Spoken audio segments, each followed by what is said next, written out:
విజయవాడ ప్రజల కష్టాలను చూసి గుండె తరుక్కుపోతుంది. చిన్నపిల్లలు, మహిళలు, వృద్ధులు ఈ వరదల బారిన పడి ఎంత నరకం అనుభవిస్తున్నారో వారి మాటలు వింటుంటేనే మనకు అర్థమవుతుంది. కనీసం చిన్నపిల్లలకి పాలు అందటం లేదు, రోజుల తడబడి తాగేదానికి నీళ్లు అందటం లేదు. ఈరోజు ఎంతమంది వరదల్లో కొట్టుకుపోయారో అర్థం కాని పరిస్థితుల్లో అందరూ కూడా బాధపడుతూ ఏడుస్తూ ఉన్నారు. నిజంగా ప్రజలు ఇన్ని కష్టాలు పడటానికి, ఇంతమంది ప్రాణాలు పోవటానికి ఈ రాష్ట్ర ప్రభుత్వం కారణం కాదని నేను అడుగుతున్నాను. ముఖ్యంగా మంత్రుల విహారయాత్రలు, హాలిడేస్ ఎంజాయ్ చేయడంలో ఉన్న చిత్తశుద్ధి రాష్ట్ర ప్రజల మీద లేదు అని నేను గట్టిగా చెప్పగలను. ఇదేదో నేను విమర్శించడానికి చెప్పటం లేదు. 28వ తేదీనే 30వ తేదీలో వర్షాలు రాబోతున్నాయని చెప్పి వాతావరణం సమాచారం ఇవ్వటం జరిగింది ప్రభుత్వానికి. అయినా కూడా ముఖ్యమంత్రి గాని, మంత్రులు గాని ఎటువంటి సమీక్షలు చేయకుండా, ప్రజల్ని అప్రమత్తం చేయకుండా నిర్లక్ష్యం వహించడం వల్లే ఈ రోజు ఇన్ని లక్షల మంది వరద నీళ్లలో మునిగిపోయారు. ఇంతమంది ప్రాణాలు పోగొట్టుకున్నారు. ఎంతమంది తిండి లేక, కరెంటు లేక, తాగునీళ్లు లేక, పసిబిడ్డలకి పాలు లేక ఎంత అవస్థలు పడుతున్నారో మనం అందరం కూడా గమనిస్తున్నాం. చంద్రబాబు నాయుడు గారి ఇంటికి 3 కిలోమీటర్ల దూరంలోనే ఇంత పెద్ద విపత్తు జరిగినా ప్రజల్ని కాపాడలేకపోయారు అంటే ఇది రాష్ట్ర ప్రభుత్వం, రాష్ట్ర ముఖ్యమంత్రి వైఫల్యం కాదని నేను అడుగుతున్నా. ఈరోజు కరకట్టు మీదున్న అక్రమ కట్టడాలని కాపాడటం కోసమే విజయవాడని ప్రజల్ని ముంచేశారు అనటంలో నిజం లేదా అని నేను అడుగుతున్నా. గంట ముందు ప్రజలకు చెప్పినా వాళ్ళు ముంపు బారిన పడేవారు కాదు. వాళ్ళని అప్రమత్తం చేసి ఒక సేఫ్ అయిన ప్లేస్ కి పంపించున్నా ఈరోజు ఇన్ని లక్షల మంది, దాదాపుగా 3 లక్షల మందికి పైగా 4 రోజుల పాటు కరెంటు లేకుండా, తిండి లేకుండా, చిన్న బిడ్డలకి పాలు లేకుండా ఈ విధంగా నీళ్లలో మునిగి అవస్థలు పడాల్సిన అవసరం లేదు. దురదృష్టం ఏంటంటే ఈ రాష్ట్ర ముఖ్యమంత్రి నుంచి మంత్రుల వరకు ఎప్పుడు ఫ్రైడే వస్తుందా, ఎప్పుడు హైదరాబాద్కి వెళ్దామా, లేదా ఎప్పుడు విహారయాత్రలకు వెళ్దామా అని ప్లాన్ చేసుకోవడంలోనే చిత్తశుద్ధిగా ఉన్నారనేది ఈ 5 రోజులు మీరు చూస్తే మీకే అర్థమవుతుంది. 30వ తేదీ భారీ వర్షాలు వస్తాయని ముఖ్యమంత్రి గారికి, మంత్రులకి 28వ తేదీనే వాతావరణ శాఖ సమాచారం అందించినా ఎటువంటి సమీక్షలు లేదు, ఎటువంటి ముందస్తు జాగ్రత్తలు లేదు, ప్రజల్ని కాపాడాలన్న చిత్తశుద్ధి లేదు అనేది స్పష్టంగా అర్థమవుతుంది. ఎందుకంటే ఈ రోజుటి వరకు 4-5 రోజులు ప్రజలకి తిండి అందించడంలో ఈ ప్రభుత్వం విఫలమైంది. కనీసం ఇది జరిగినప్పుడు సీఎం గారు పనిచేయట్లేదు, వయసు అయిపోయింది. డిప్యూటీ సీఎం గారు, పంచాయతీరాజ్ శాఖ మంత్రి గారు కనీసం తన శాఖను అప్రమత్తం చేసి ప్రజల్ని కాపాడాల్సిన బాధ్యత ఉన్నా ఈ రోజు 5 రోజుల వరకు ఆయన అసలు విజయవాడ వైపే రాలేదు. ఇక ఆ కాన్స్టిట్యున్సీ ఎమ్మెల్యే ప్లస్ రాష్ట్ర మంత్రి లోకేష్ గారు మొత్తం మునిగిపోయి మంగళగిరి, విజయవాడ అలల్లాడిపోతుంటే ఆయన హైదరాబాద్ లో ఎంజాయ్ చేస్తున్నారు. ఇక హోంమంత్రి గారు తెలిసిన సంగతే. ఇక మున్సిపల్ శాఖ మంత్రి నారాయణ గారు ఈరోజు విజయవాడని ముంచేసింది ఈ మున్సిపల్ శాఖ నిర్లక్ష్యం కాదని నేను అడుగుతున్నా. ప్రజల్ని సురక్షిత ప్రాంతాలకు తరలించే విధంగా ఈ నారాయణ గారు రివ్యూ చేయకపోవటం వల్ల ఈరోజు లక్షలాది మంది నీళ్లలో మునిగిపోయారు. వాళ్ళందరూ కూడా ప్రభుత్వం ఎప్పుడు కాపాడుతుందా అని ఎదురు చూస్తున్నారు. అయినా వీళ్ళకి పట్టింపు లేదు. ఇక రామానాయుడు గారు ఇరిగేషన్ మంత్రి, కనీసం ముందస్తు రివ్యూలు లేదు. కనీసం వరదలు వచ్చి ప్రజలు మునిగిపోతుంటే బోట్లను కూడా కొనుగోలు చేసో రెంట్కి తీసుకొని ఆ ప్రజల్ని తరలించే కార్యక్రమం ఆయన కూడా చేయలేదు. ఇక ఎప్పుడు వరదలు వచ్చినా, భారీ వర్షాలు వచ్చినా ముఖ్యమైన శాఖ రెవెన్యూ శాఖ. అనగాన సత్యప్రసాద్ గారు ఈయన విహారయాత్రలో ఎంజాయ్ చేస్తున్నాడు. కనీసం పునరావాస కేంద్రాలు ఏర్పాటు చేయాలి, మరి ఆ ప్రజలకి పాలు, తిండి అన్ని అందించాల్సిన బాధ్యత ఉన్నా ఏం పట్టించుకోలేదు. సో ఈ విధంగా చంద్రబాబు నాయుడు గారి దగ్గర నుంచి మంత్రులంతా కూడా ప్రజల్ని గాలికి వదిలేసి ఎలా నిర్లక్ష్యం వహిస్తున్నారో చూడండి. ఇప్పటికైనా వాళ్ళు కళ్ళు తెరిచి ప్రజల్ని కాపాడండి అని చేతులెత్తి నమస్కరిస్తున్నా. అంటే ఇది ముందు రోజే అనుకున్నాను. యాక్చువల్గా ఇది మా దృష్టికి ఏంటంటే ముందు 1వ తారీఖు అనుకున్నప్పుడు అందరూ ఏమన్నారంటే మీరు వస్తే ఇది మాకు ఈ రిలీఫ్ ఆపరేషన్స్కి ఇబ్బంది అయిపోద్ది మాకు. దయచేసి మీరు ఈ రిలీఫ్ ఆపరేషన్ మీరు అడ్డం అయిపోతారని చెప్పేసి వారి సూచన మేరకు నేను ఆగిపోవాల్సి వచ్చింది.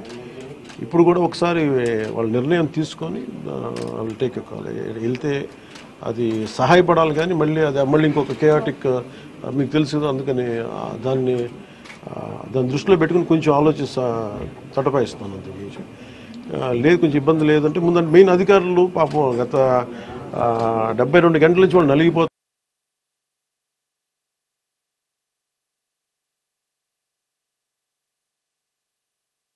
అని చెప్పి నేను దాన్ని దృష్టిలో పెట్టుకుని నేను స్వయంగా నేను పర్యవేక్షిస్తున్నాను.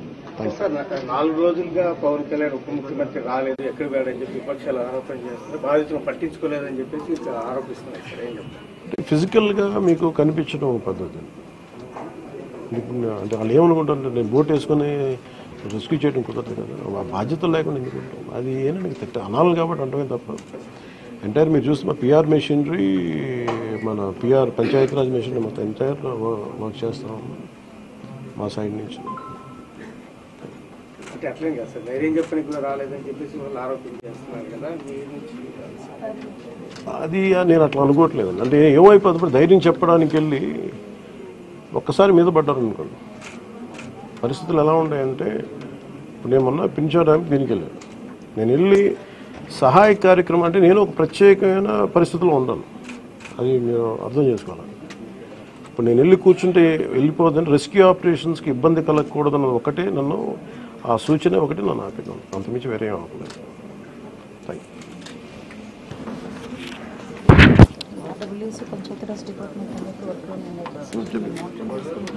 అలాగే నిన్నే చెప్పాను అంటే పంచాయతీరాజ్ కానీ, రూరల్ వాటర్ సప్లై కానీ, ఇంజనీరింగ్ డిపార్ట్మెంట్ కానీ ఇవి కన్సిస్టెంట్గా పనిచేస్తున్నాయి in tandem with rescue operations. So దాన్ని కూడా మీరు దృష్టిలో పెట్టాలి. సార్, హైదరాబాద్ తరహాలో ఇక్కడ చెరువులు అవన్నీ కబ్జాలు అవుతున్నాయి కదా, వాటి విషయంగా ఏమైనా మీ గవర్నమెంట్ దృష్టి పెట్టింది? ఇప్పుడు ఇది సక్సెసివ్గా ఇప్పుడు మనం అంటే దీంట్లో ఒక ఇది ప్రతి ప్రభుత్వం తీసుకోవాల్సిన బాధ్యత ఇది. ఇప్పుడు దీంట్లో ఆల్రెడీ చెరువుల్లో కొంచెం నాలాల్లో కట్టేసినవి ఉంటాయి. అసలు ముందస్తుగా వ్యవస్థలు కనుక చాలా బలంగా పనిచేస్తుందంటే పర్మిషన్స్ లేకుండా ఎప్పటికప్పుడు అది ఒక విచిత్రమైన పరిస్థితుల్లో అందరం వదిలేస్తాం, నీళ్ళు రావట్లేదని. ఎఫ్టీఎల్లో ఇప్పుడు మన హైదరాబాద్లో కూడా చూస్తున్నాం కదా, ఫుల్ ట్యాంక్ లెవెల్లో ఉన్న చోట్ల రావులని చెప్పి లాస్ట్ 20 yearsలో రాలేదని చెప్పి ఇల్లు కట్టేశారు. ఎప్పుడో సరదాగా మనం అది ఎప్పుడు ఈ జలవనరుల శాఖ ఎప్పటికప్పుడు ఇది కట్టద్దు, పర్మిషన్స్ ఇవ్వద్దని అంటుంది మళ్ళీ, కానీ దాన్ని స్థానిక మున్సిపాలిటీలు కావచ్చు, కార్పొరేషన్స్ కావచ్చు ఇచ్చేసిన పరిస్థితుల్లో మీరు హైదరాబాద్ చూస్తుంటారు. మనకు కూడా అలాంటి పరిస్థితులు ఉన్నాయి. ఇది సక్సెసివ్గా జరుగుతూ ఉండింది. దీన్ని ఎట్లా అడ్రస్ చేయాలనేది ఇది ఒక సోషల్ ఇష్యూ కూడా అవుతుంది. సో దీన్ని ఎలా చేయాలి, కొంత ఎడ్యుకేట్ చేసి కొంత అవగాహన తీసుకొచ్చి ఒక ప్రత్యామ్నాయం కల్పించి దీన్ని ఖచ్చితంగా అడ్రస్ చేయాలి, భవిష్యత్తులో ఖచ్చితంగా అడ్రస్ చేయాలి.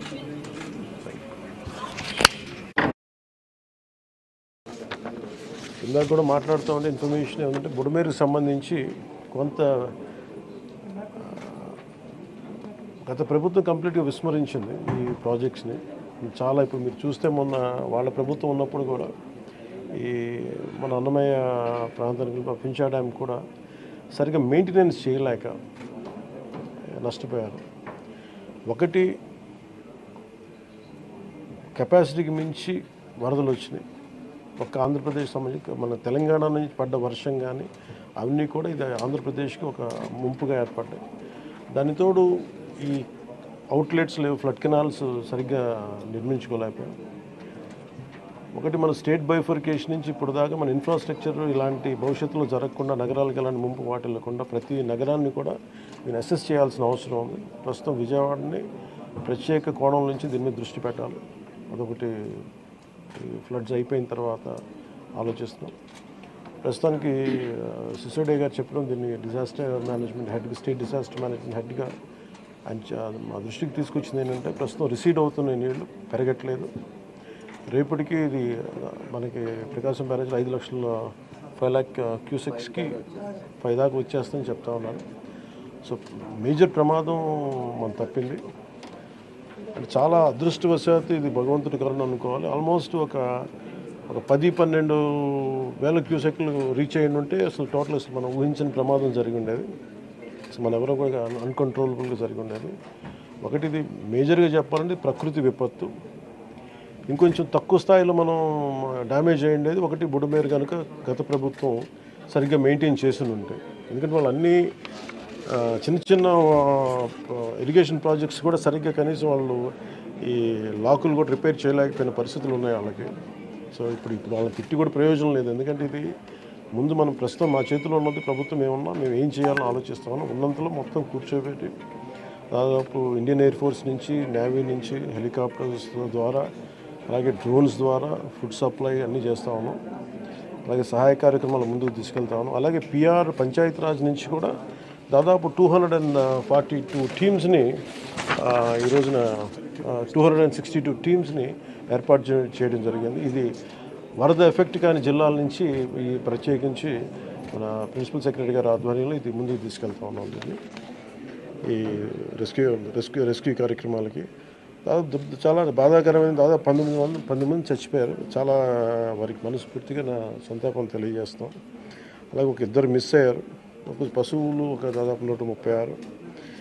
అలాగే దాదాపు 1,72,000 హెక్టార్లు పంట నష్టం జరిగింది. అది ఉద్యాన పంటలు కానీ లేదంటే మామూలు మన ప్యాడీ కానీ ప్యాడీయే దాదాపు 1,72,000 హెక్టార్లు. హార్టికల్చర్ వచ్చి ఒక 15,000 హెక్టార్స్ ఉంది. అలాగే 176 రీహాబిలిటేషన్ సెంటర్స్ని ఏర్పాటు చేయడం జరిగింది. దీనిలో ముఖ్యంగా ఈ దాదాపు 328 ట్రైన్స్ క్యాన్సిల్ చేయడం జరిగింది. 6,44,536 మంది ఈ వరదల వల్ల ఎఫెక్ట్ అయ్యారు. దాదాపు 193 రిలీఫ్ క్యాంప్స్ మెయింటైన్ చేయడం చేస్తున్నాం. అలాగే దాదాపు 42,707 మందికి రిలీఫ్ క్యాంప్స్లో అకామిడేట్ చేసాం. దాదాపు 194 మెడికల్ క్యాంప్స్ ఆర్గనైజ్ చేసాం. దీనికి ఇది ఇంకొక ఈ డేంజర్ ఇలా కంటిన్యూ అవుతుందా లేదని చూస్తుంటే ఖచ్చితంగా తగ్గుముఖం పడుతుంది. ఇది గాబరా పడాల్సిన అవసరం లేదు. అలాగే మేము సహాయ కార్యక్రమాలు పాపం అందరూ కూడా పిఆర్ పంచాయతీరాజ్ దగ్గర నుంచి స్టేట్ డిజాస్టర్ సిసోడియా గారి అధ్యక్షతన గౌరవ ముఖ్యమంత్రి చంద్రబాబు గారి ఆధ్వర్యంలో సహాయ కార్యక్రమాలు స్టేట్ డిజాస్టర్ మేనేజ్మెంట్ అలాగే నేషనల్ డిజాస్టర్ మేనేజ్మెంట్ అందరూ ఒకటే ఇన్ ట్యాండెం కలిసి పనిచేస్తూ ఉన్నాను. సో ప్రతి దాదాపు ఈ సెంటర్కి 600 calls to 700 calls వస్తూ ఉన్నాయి. ఈ సెంటర్కి ఎక్కడెక్కడ ఇబ్బందులు ఉన్నాయంటే అడ్రస్ చేస్తూ ఉన్నాం. అతి తక్కువ సమయంలో ఇంత ఎఫెక్టివ్గా పని చేయగలిగాం. కానీ భవిష్యత్తులో ఇలాంటివి జరగకుండా ఉండాలని మేమందరం కోరుకుంటున్నాం. అలాగే ఆ దిశగా పనిచేస్తాం. ఇది ఒక రోజుతో కాకుండా ఇది రాత్రంతా పాపం సిసోడియా గారు కానీ అందరు కానీ ప్రతి పంచాయతీరాజ్ కానీ అందరూ ఈ డిజాస్టర్ మేనేజ్ ప్రతి ఒక్కరి కాల్ సెంటర్స్లో ఉన్నవాళ్ళు మొత్తం అందరూ రాష్ట్ర యంత్రాంగం మొత్తం ఆల్మోస్ట్ ప్రతి ఒక చిన్నపాటి ఏరియా కూడా ఒక ఐఏఎస్ ఆఫీసర్ని పెట్టి సహాయ కార్యక్రమాలని ముందుకు తీసుకెళ్తా ఉన్నాం. అలాగే సిసోడియా గారు కూడా ఆయన అహిర్నిస్లో లాస్ట్ ఒక 72 గంటలుగా ఆయనకి నిద్ర కూడా లేకుండా ఇక్కడే కూర్చొని మొత్తం అహిర్నిస్లు అందరూ అప్రమత్తంగా దీన్ని పర్యవేక్షిస్తాము. ఇప్పుడు దీన్ని అనలైజ్ చేసి ఇప్పుడు ఎవరి తప్పు వీటన్నిటికంటే కూడా మేము అంటే మా ముందున్నది మేము ఎంత సహాయ కార్యక్రమాల్లో పాల్గొనగలం. అలాగే నేను ఈ సమావేశం తరఫున ప్రైవేట్ వ్యక్తులు కూడా మన పత్రికా ప్రకటన ద్వారా నేను మిమ్మల్ని అప్పీల్ చేశాను. ఈ రోజున మొత్తం రాష్ట్ర హితువు కోరుకున్న ప్రతి ఒక్కరూ 3 పార్టీల వ్యక్తులు మద్దతుదారులు అందరూ కూడా మనందరం ఇలాంటి ప్రకృతి విపత్తులు వచ్చినప్పుడు అందరం కలిసి మనం ముందుకు తీసుకెళ్ళాలి. రాష్ట్ర ప్రభుత్వం నుంచి కొత్తగా ఏర్పడ్డ ప్రభుత్వం మనం ముందుకు తీసుకెళ్తా ఉన్నాం. అలాగే మీ వంతు సహాయం కూడా మీరు చేయమని కోరుకుంటా ఉన్నాను. అలాగే నా సైడ్ నుంచి కూడా ఈ ప్రత్యేకించి రాష్ట్ర సీఎం రిలీఫ్ ఫండ్కి 1 కోటి రూపాయల నిధుల్ని నేను చంద్రబాబు గారి రాష్ట్ర ముఖ్యమంత్రి నిధికి నేను విరాళంగా ప్రకటిస్తున్నాను. ఈ సహాయ కార్యక్రమాలకి చిన్న ఒక పూర్తి స్థాయిలో ఏమాత్రం వాళ్ళకి వచ్చినా కానీ నాకు చాలా ఆనందం కలుగుతుంది. ఆ దిశగా రేపు కలిసి వారికి అందజేస్తున్న చెక్ ఒకటి. అలాగే ఈ పరిస్థితుల్లో ఒక చిన్న అనాలిసిస్ ఏంటంటే రీహాబిలిటేషన్కి షిఫ్ట్ చేయబడ్డవారు 42,000 మంది. నిన్న మెసేజ్ కూడా పెట్టాను. ఆర్బీ రోడ్స్లో కూడా దాదాపు 1,808 కిలోమీటర్లు డ్యామేజ్ అని ఒకటి కరెక్ట్ చేసుకోవాలి, దాన్ని దృష్టి పెడుతున్నాం. అలాగే 188 బోట్స్ యాక్షన్లో ఉన్నాయి, దాదాపు 5 హెలికాప్టర్స్. అలాగే గజేతగాళ్ళు దాదాపు 283 మంది సహాయ కార్యక్రమాలు పాల్గొన్నారు. దాదాపు 3 లక్షల ఫుడ్ ప్యాకెట్స్ సప్లై చేశాం. అలాగే ఈ కంట్రోల్ రూమ్ ప్రజలకు ఏదైనా సరే మీకు అత్యవసరమైన పరిస్థితుల్లో ఉండాలి అంటే ఇది 112 ఈ నెంబర్ కానీ అత్యవసర నెంబర్లు కానీ 1070. సో 112 మీరు ఎక్కడైనా సరే విపత్తులు ఇరుక్కుపోయి ఏదైనా కష్టం ఏదైనా ఇబ్బంది ఉందంటే వెంటనే మేము స్పందిస్తాం.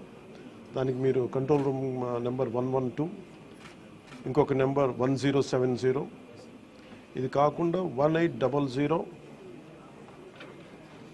4250 మళ్ళీ రిపీట్ చేస్తాను. కంట్రోల్ రూమ్ నెంబర్స్ 112, అదొక ఈ ఫోన్ కన్నా చేయండి, లేదంటే 1070కి ఫోన్ చేయండి. ఇది కాకుండా మూడో నెంబర్ 1800-425-0101. మీరు ఈ కంట్రోల్ రూమ్కి చేసిన మీకు ఏ సహాయ కార్యక్రమం ఎక్కడున్న విపత్తులు మీరు ఇరుక్కుపోయినా కానీ మేము వెంటనే తక్షణంగా స్పందిస్తాం తెలియజేసుకుంటే. అలాగే దాదాపు 80 కోట్ల రూపాయలని జిల్లాలకి ఈ రిలీఫ్ అండ్ రీహాబిలిటేషన్కి విడుదల చేయడం జరిగింది. అలాగే ప్రతి ఒక్కరూ కూడా ప్రభుత్వం అభివృద్ధిని కాంక్షించే ప్రతి ఒక్కరూ కూడా నేను ఇదే కోరుకున్నా. ఈ ప్రకృతి విపత్తు సమయంలో ఇది నిందల కంటే కూడా ప్రజలకు మనం ఎలా చేయాలనే దృష్టిలో పెడతాం. భవిష్యత్తులో ఇలాంటి జరగకుండా ఉండాలంటే ఎలాంటి చర్యలు తీసుకోవాలని మేము క్యాబినెట్లో చర్చించి గౌరవ ముఖ్యమంత్రి గారి దృష్టికి తీసుకెళ్ళి దీనికి ప్రతి సిటీకి ఒక మాస్టర్ ప్లాన్ తయారు చేయాలి. ఫ్లడ్ మేనేజ్మెంట్కి ఒక మాస్టర్ ప్లాన్ ఉండాలి. అందుకని ఆ దృష్టిలో పెడతాం భవిష్యత్తులో. Thank you.